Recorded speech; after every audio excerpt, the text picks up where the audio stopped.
The one and only debate between Donald Trump and Kamala Harris is on tomorrow, and let's take a quick look at the ABC moderators. David Muir and Lindsay Davis are hardly impartial. Here is just a little taste of their anti-Trump bias.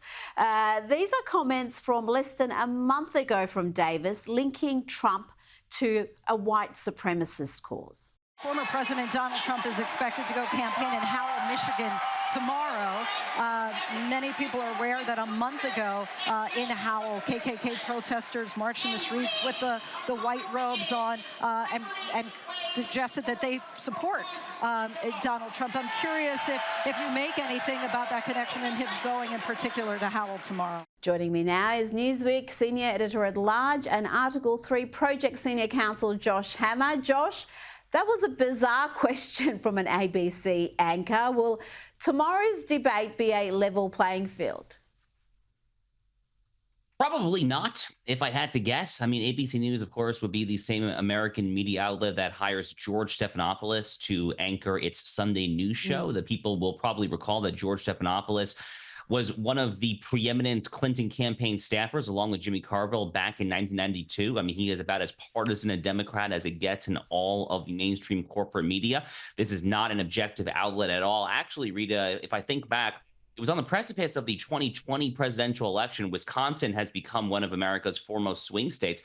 It was an ABC News poll just a handful of days prior to the 2020 election that showed back then that Joe Biden was allegedly up by 17 points on Donald Trump in Wisconsin. The final margin of victory ended up being less than 1 point. So, I mean, there's definitely something in the water at ABC News. Fortunately for Donald Trump, you know, if he plays his cards right, it doesn't really matter, I think, how the moderators approach this. So, look, the moderators, Kamala Harris, Rita, they're going to do everything they can to steer the conversation to two topics in particular. They're going to do everything they can to steer the conversation to so-called our democracy, because they paint Donald Trump out to be a historical threat to the Constitution and all that we stand for. The near assassination of him a month and a half ago has not slowed them down at all. They have that issue, and then they have the abortion issue. If Donald Trump can quickly respond to those two and then pivot to all the other issues, namely immigration, the economy, inflation, and crime. Those are really the four issues right now. Those are the four issues that the American people tell pollsters they care most about,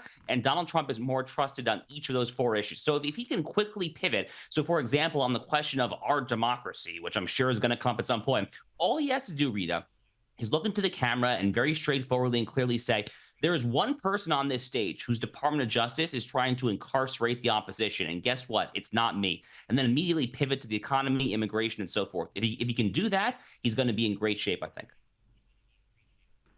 I think so. And I think he also has to just resist talking, because the more Kamala talks, the more trouble she gets herself into. And I think that will be difficult for Donald Trump. But if he can restrain himself, it would be fantastic. The Mail Online is revealing that Kamala Harris is prepping for this debate by practicing against an aide in an orange wig.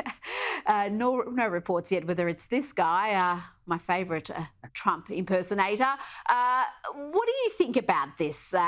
Is this a sign that she's taking it deadly seriously, or a sign that her campaign isn't really run by adults? Well, I think that Kamala Harris is in serious trouble. I mean, Nate Silver, who runs 538, I mean, he's probably America's foremost political odds horse race prognosticator, essentially the best statistical analyst we have here. Now he himself is a liberal-leaning guy. I mean, he calls it roughly straight, but no one doubts that Nate Silver is a liberal.